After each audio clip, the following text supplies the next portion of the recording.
2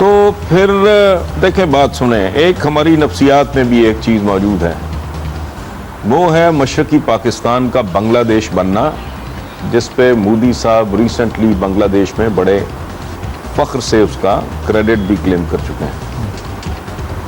اور ایک بنیادی بات جو میں بہت ہمبل طریقے سے عرض کر رہا ہوں، وہ یہ ہے کہ Hindus are confined to just India, باقی کو روٹی روزی کی تلاش میں کوئی ادھر ٹامے ٹامے دنیا بھر میں پائے جاتے ہیں۔ They are confined to just ایک جغرافیائی اکائی ہے۔ مسلمانوں کے چشم بدور ممالک بندے کو گنتی بھول جاتی ہے، ٹھیک ہے، وہ 58 ہیں، 56 ہیں، 60 ہیں، مجھے بھی نہیں پتا۔ جی تو اگر پھر آل آؤٹ ہو گیا کام تو مسلمان ممالک تو پھر بھی نہیں گنے جانے ہیں، الحمدللہ ادھر کام گڑبڑ مناسب نہیں۔ اور یہ بڑی میں بیسک سی بات کر رہا ہوں، عام آدمی کی فٹ پاتھ کی زبان میں سمجھانے کی کوشش کر رہا ہوں، ان کو بھی پتہ ہے اور ہمیں بھی پتہ ہے۔ سو اس لیے میرا خیال ہے کہ اتنی وحشت، اتنا پاگل پن ابھی نہیں آیا۔ دیکھیں ویسٹ میں یورپینز کی تاریخ اٹھا کے دیکھیں، 100 سال کی انہوں نے جنگیں لڑی، ایک دوسرے سے شدید نفرت، اور ایک دوسرے کو جیسے بھانڈ اور مراسی جیسے جگتے مارتے ہیں، وہ ایک دوسرے کو جگتے مارا کرتے تھے، ٹھیک ہے۔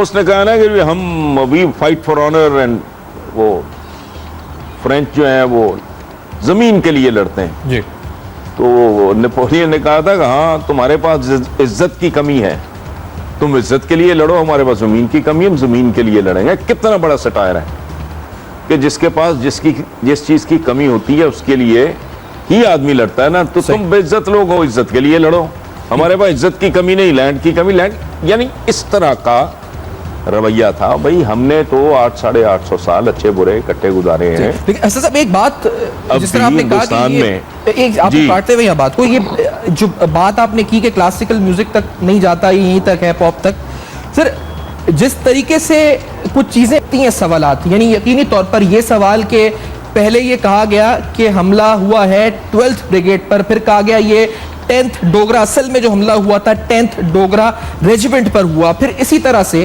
یہ جو بات کہ 150 میٹرز تک دہشت گرد فینس کے اندر تک داخل ہو گئے، ان کو کسی نے روکا نہیں، یہ جو کانٹرڈکشنز آئے ہیں ہمارے سامنے حسن نثار صاحب، یہ کیا انسائیڈ جاب لگتی ہے یا پھر یہ اس کے پیچھے جو کنٹروورشل کویشچنز ہے جس پر بھارتی میڈیا پردہ ڈال رہا ہے، وہ کیا حقائق ہے حسن نثار صاحب آپ کی نظر میں؟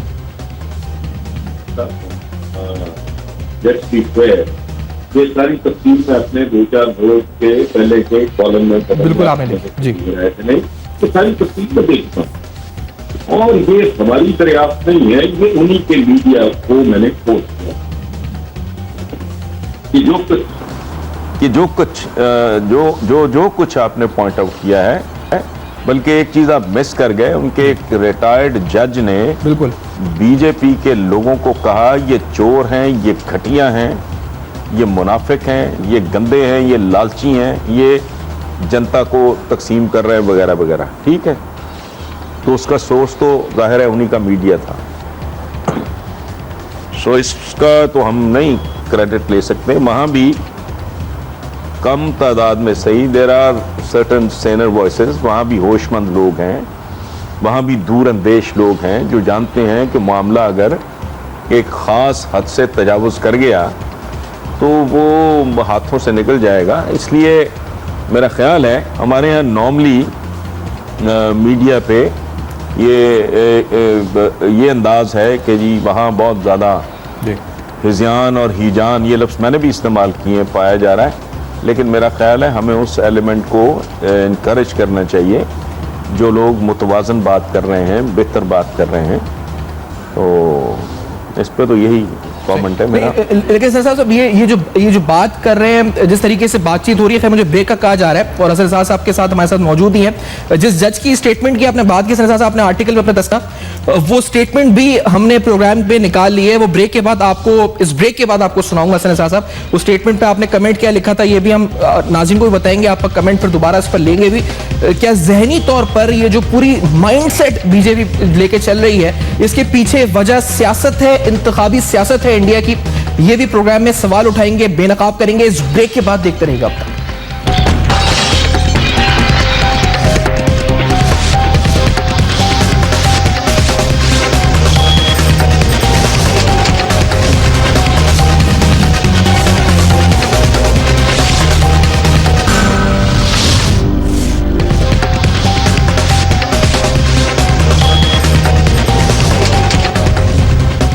Welcome back. آپ دیکھ رہے ہیں بے نقاب. پاکستان بھارت کے کشیدہ حالات پر آج پروگرام میں گفتگو ہو رہی ہے.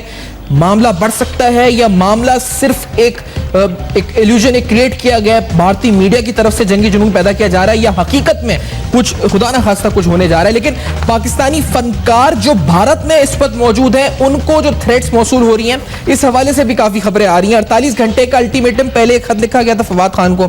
انتہا پسند تنظیم نے یہ دھمکی دی ہے کہ 48 گھنٹے میں انڈیا فواد خان چھوڑ دیں. اس سے پہلے بھارتی صحافی نے فواد خان کو پاکستان واپس چلے جانے کو کہا تھا. اچھا, ان کی ایک مووی جو ہے انڈین ریلیز ہونے لگی ہے, جس میں فواد خان کردار ادا کر رہے ہیں. آج اس کا ٹریلر بھی ریلیز ہونا تھا. اس سلسلے میں وہاں پر جو انڈین ایکٹرز ہیں, شاہ رخ خان نے فواد خان کی سائیڈ لی ہے, ان کے بارے میں کہا ہے. اوم پوری جو ریسنٹلی ایک پاکستانی مووی میں ہمیں نظر آئے تھے, ان کی طرف سے فواد خان کے حق میں سٹیٹمنٹس آئی ہیں. اس کے علاوہ ماہرہ خان بھی وہاں پر ایک مووی میں کام کر رہی ہیں, خود شاہ رخ خان کے ساتھ اس وقت کو سٹار ایکٹریس آ رہی ہیں, اور علی ظفر بھی مختلف موویز میں وہاں پر آ چکے ہیں. حسن نثار صاحب, یہ جو فنکار ہیں یہ متاثر ہوتے ہیں اس پوری ٹینشن کے اندر. ان کو جو 48 گھنٹے کا الٹیمیٹم ہے, اس 48 گھنٹے کے الٹیمیٹم کے بعد کیا وہاں چھوڑ دینا چاہیے بھارت کو, وہاں رہ کر سامنا کرنا چاہیے اس چیز کا, ان کا کنڈکٹ کیا ہونا چاہیے, اور جو انتہا پسند تنظیم ہے بھارت میں, ان کو کیا گورنمنٹ کی سپورٹ حاصل ہے تبھی وہ کھلے عام ایسی دھمکیاں دے رہے ہیں؟ یہ تو پہلے بھی ہوتا رہا ہے. اس وقت اس لیے اس میں شدت کچھ زیادہ ہے. ایک تو حالات ایسے ہو گئے ہیں, اور دوسری بات یہ ہے کہ ہندوستان میں ایک خاص مائنڈ سیٹ کی حکومت ہے. سو اس طرح کے برساتی مینڈک, اگر یہی منموہن سنگھ ہوتے یا واجپئی ہوتے تو صورتحال میں اتنی آپ کو یہ گمبھیرتا نظر نہ آتی جتنی اس وقت دکھائی دے رہی ہے. ٹھیک ہے, باقی جہاں تک ہے معاملات کو دیکھنے کا, ایکٹ اور پھر ریئیکٹ کرنے کا تعلق, تو there is a soldier's way of looking at things, trader's way of looking at things, اسی طرح ایک thinker's way of looking at things, اور ایکٹر اور سنگر's way, آرٹسٹ کا جو اپنا طریقہ کار ہوتا ہے. سو میں تو نہ, سچی بات ہے, مجھے کوئی انڈین سینما کی کوئی اتنی لمبی چوڑی سمجھ ہے. ٹو ٹیل یو آنیسٹلی, میں تو دلیپ صاحب اور راج کپور صاحب اور دیوانند گورنمنٹ کالج ہمارے لاہور کے پڑھے ہوئے تھے. وہ جب تک یہ لوگ ایکٹیو تھے میری انڈین سینما میں دلچسپی تھی. اس کے بعد سے تو ٹیپر آف کر گئی. اب مجھے کوئی لمبا چوڑا, جتنے آپ نے نام لیے ہیں میں نے ان کو شاید میگزینز میں یا جو فلم ایڈیشنز ہوتے ہیں, تو میں نہیں جانتا یہ کون ہے, ان کا بیک گراؤنڈ کیا ہے, ان کا تعلیمی, ان کا پس منظر کیا ہے. باقی یہ موقع واردات کہنا چاہیے, اس پہ یہ لوگ خود موجود ہیں. It is for them to decide. اور پھر جو لوگ, جن لوگوں نے ان کو انگیج کیا ہے, ان کی سروسز کو ہائر کیا ہے, یہ ان کے ساتھ کریں. اس کی وجہ ہے کہ یہ اکیلے نہیں ہیں. اب یہ 10 میں مکمل ہو جاتی ہے, لمبا جوڑا کام ہے کہ ان کے ساتھ بیٹھیں کہ بھائی ہماری سیکورٹی کا آپ لوگ کتنا ذمہ لیتے ہو, کیا پروسیجر یا بیچ میں چھوڑ کے آ جائیں گے. وہ ایک اور طرح کی بداخلاقی ہوگی جو مسلمان کو زیب نہیں دیتی, جو اپنی کمٹمنٹ عمل کرتا ہے. بیچ میں اگر چھوڑ کے آتے ہیں ان کا بھاری نقصان ہوگا. تو it is for them to decide. یہ اس سوال کا جواب میں نہیں دے سکتا. صحیح, it is for them to decide. لیکن سر یہ حسن صاحب جو صورتحال ہوتی ہے جب بھی حالات کشیدہ ہوتے ہیں, پاکستان کا کرکٹ انڈیا کے ساتھ, پاکستان کی فلم, جو بالی ووڈ جو کولیبریشنز ہیں, ٹریڈ, یہ تمام چیزیں جو متاثر ہوتی ہیں. ان حالات کے اندر جب پاکستان اور پوری دنیا کے اندر گلوبل ولیج یہ سارے کانسیپٹس پیش کیے جاتے ہیں, یہ صحیح بھی ہے, جسٹیفائڈ ہے, یہ ہونا چاہیے, نہیں ہونا چاہیے, یہ تمام چیزیں جو ہوتی ہیں. اور یہ مسئلہ کشمیر کو لے کر بھی جو کانفیڈنس اور ٹرسٹ ہے دونوں جس کی ضرورت ہے وہ کم ہوتا ہے ایسے واقعات کے بعد, شدت سے کم ہوتا ہے. اس لحاظ سے بھی کتنا نقصان اس کاز کو پہنچاتا ہے یہ تمام جو انڈیا کر رہا ہے اس پر ان چیزوں کو. دیکھیے یہ ان چیزوں کا تعلق میری اور آپ کی خواہشات کے ساتھ نہیں ہے, میرے اور آپ کے ویلیو سسٹم کے ساتھ. ان چیزوں کا تعلق ہے کسی بھی قوم یا کمیونٹی میں جتنی زیادہ جہالت ہوگی اتنی ہی زیادہ جذباتیت ہوگی اور وہ اسی طرح بیہیو کرے گی. اور بعض اوقات اس طرح کی نوبت آ جاتی ہے کہ اب 9/11 کے بعد آپ کو یاد ہوگا بش نے فرینچ فرائز کو فرینچ فرائز کہنے سے اپنی قوم کو روک دیا کہ آج کے بعد ہم اس کو فرینچ فرائز نہیں کہیں گے. What a stupid thing to say and what a stupid thing to do. اسی طرح وہ جو اسٹیچو آف لبرٹی جو ان کو جنگ آزادی کے بعد وہ انہوں نے گفٹ کیا تھا, اس کے بعد اس کے بارے میں بھی کوئی اس طرح کی بات کی تھی. سو قوموں پہ جب وحشت کے اور پاگل پن کے دورے پڑتے ہیں, سکھوں نے کیا کیا ہم سب جانتے ہیں, تاریخ اٹھا کے دیکھیں تو بڑا اچھا. مسلمانوں نے بھی جہاں بس چلا کم نہیں کیا, ایسی بات نہیں, لیکن آج وہ اتنی محبت کرتے ہیں. میں ایسٹ پنجاب گیا ہوں, بیرون ملک بھی جب سکھ ملتے ہیں تو اتنی محبت, اتنی گرم جوشی, اور جب بھی بات کریں تو کئی لوگوں کی تو آنکھیں گیلی ہو جاتی ہیں کہ پتہ نہیں کیا بربریت تھی, کیا وحشت تھی, کیا دورہ پڑا ہوا تھا. سو وہ ایک خاص طرح کا سٹیٹ آف مائنڈ ہے جس کی حکومت ہے. یہ مودی حکمرانوں کا جو مائنڈ سیٹ یہ نیچے تک سرایت کر جاتا ہے. یہ جیسے پانی نہیں ہے اسے کہتے وہ اس کا وہ رشتے نیچے تک چلا جاتا ہے, تو وہ مائنڈ سیٹ ہے. یہ جو لوگ جن کے آپ نے نام لیے ہیں اداکاروں کے اور اداکاروں کے, انہوں نے کس طرح بہیو کر رہا ہے میں آپ کو نہیں فیصلہ کرنا. انہیں کوشش کرنی چاہیے کہ یہ اپنی کمٹمنٹس آنر کریں. اچھا, لیکن ان سے ضمانت لیں کہ بھائی ہم اپنے پیروں پہ کھڑے ہیں, کیا تم میں اتنا دم ہے, ورنہ لعنت بھیجو بھائی عزت سے اور اس کے بعد زندگی سے, تو بڑھ کے کوئی چیز نہیں ہے. جو خط لکھا گیا ہے وہ بہت ہی گھٹیا قسم کا تھا, جس میں اس میں بار I've seen that letter کہا گیا تھا یہ اس لڑکے کے بارے میں, فواد خان کے بارے میں, جو فواد خان کے بارے میں, تم نے اتنا پیسہ ہے تمہاری نسلوں کے لیے کافی ہوگا. یہ کسی چھچورے آدمی کا, اس کو اکنامکس کی ABC نہیں آتی. ایسا نہیں ہوتا. 18 کروڑ کے پاکستان میں کوئی میرا خیال ہے 1 کروڑ تو فواد خان ہوگا. ان کو وہی پسند آیا. بھائی یہ سپلائی اینڈ ڈیمانڈ کی بات ہے. آپ لے کے گئے ہو تو آپ کو اس لڑکے میں کچھ دکھائی دیا ہوگا, تو تم میں احسان جتا رہے ہو گھٹیا طریقے سے. ان کے لیے وائبل ہوگا تو وہ لے کے گئے, یا باقی بھی جو لوگ ہیں. لیکن وہ اس کی لینگویج تھی. اور دوسری بات وہ اتنا یک طرفہ خط ہے کہ ان کو یہ نہیں یاد کہ ایسٹ پاکستان میں بھارت کا جو رول تھا وہ کتنا نیگیٹو, کتنا گندا اور غلیظ تھا, جس پہ ریسنٹلی بنگلہ دیش میں ان کے پرائم منسٹر نے بڑے فخر کا اظہار کیا. اس کا اس نے ذکر نہیں کیا. ان کا جو ایک باقاعدہ سرونگ آفیسر پکڑا گیا اس طرح کی. اچھا, ایک چیز جو آپ نے اپنی آرٹیکل میں کوٹ کی تھی, جو آرٹیکل میں کوٹ بھی کی تھی, جو ایکس جج کی بات ہے انڈیا کے, جو مائنڈ سیٹ ہے بی جے پی کا, جو بڑا کرٹیسائز انہوں نے کیا ہے, وہ ساؤنڈ بائٹ بھی ہم نے اس جو ایکس جج ہیں کاجو جن کا نام ہے, جنہوں نے مودی صاحب اور بی جے پی جو وہاں پہ حکومت ہے, حکمران جماعت ہے, اس کے بارے میں کچھ اہم باتیں کی ہیں کہ وہ کس طرح ووٹس حاصل کرتے ہیں. حسن صاحب میں وہ کلپ سنا کے پھر آپ کا کمنٹ اس پہ لینا چاہ رہا ہوں. یہ ایکس جج ہیں, یہ پریس کاؤنسل آف انڈیا کے سربراہ ہیں, سپریم کورٹ آف انڈیا کے جج بھی رہ چکے ہیں. لیٹس ہیئر دیٹ وہ کہتے کیا ہیں بی جے پی کی حکومت کے بارے میں, وہ ووٹ کس طرح لیتے ہیں, سسٹم کیا ہے وہاں پہ الیکشنز کا. Let's hair that. Arrogance and spreading communalism. These people had, just see what they were lynching of that Ikhlaq in Dadri and attack on Muslims in Vallabhgarh. Earlier it was in Muzaffarnagar, to polarize people. This beef politics, all the hate speeches by Adityanath and Sadhvi Prachi and so on. I mean, this was being deliberately done. So BJP cannot win elections unless they get some other castes also. Now those castes are voting for other parties. Only upper caste Hindus are voting for BJP, but that is just 15-16%.